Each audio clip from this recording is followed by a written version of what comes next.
Oke, assalamualaikum warahmatullahi wabarakatuh. Jumpa lagi bersama Anda Saputra di studio musik Forum Silaturahmi. Versi saya yang akan bawakan lagu Bundarita Sugiarto ya. Namun versi yang ini ada versi karakter vokal saya. Oke, terima kasih. Yuk kita saksikan.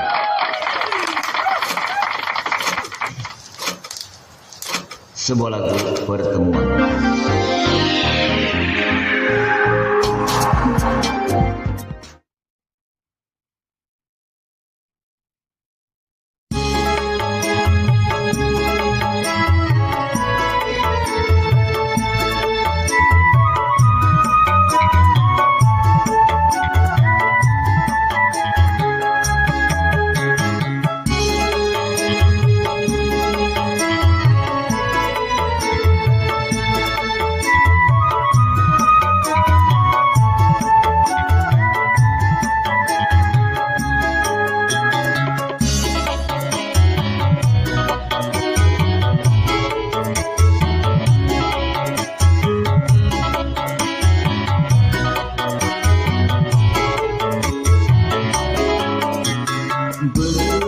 Betapa hati tak bahagia bila kekasih yang lama ku rindukan kini dia datang.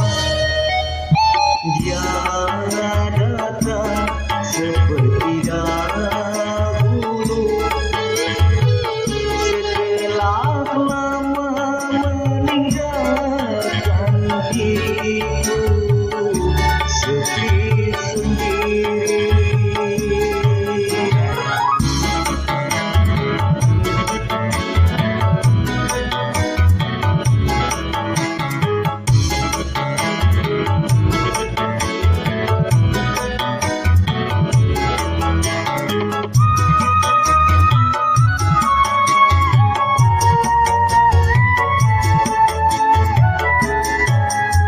Alangkah bahagia pertemuanku kali ini setelah berpisah sekian lamanya.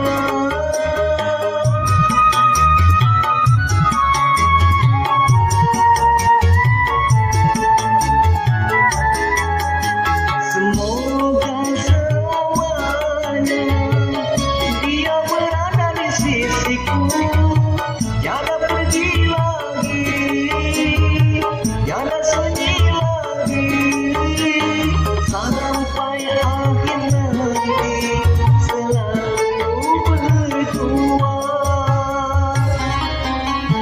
Betapa hati tak bahagia bila kekasih yang lama ku rindukan kini dia datang. Dia datang seperti dahulu setelah lama meninggalkan diriku sepi sendiri.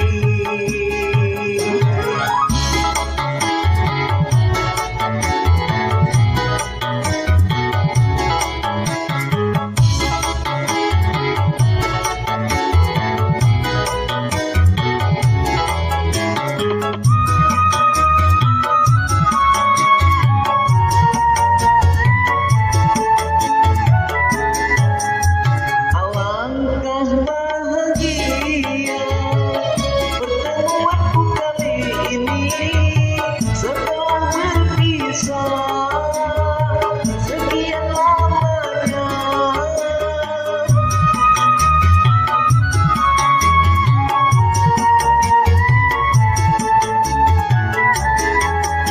Semoga selamanya dia berada di sisiku,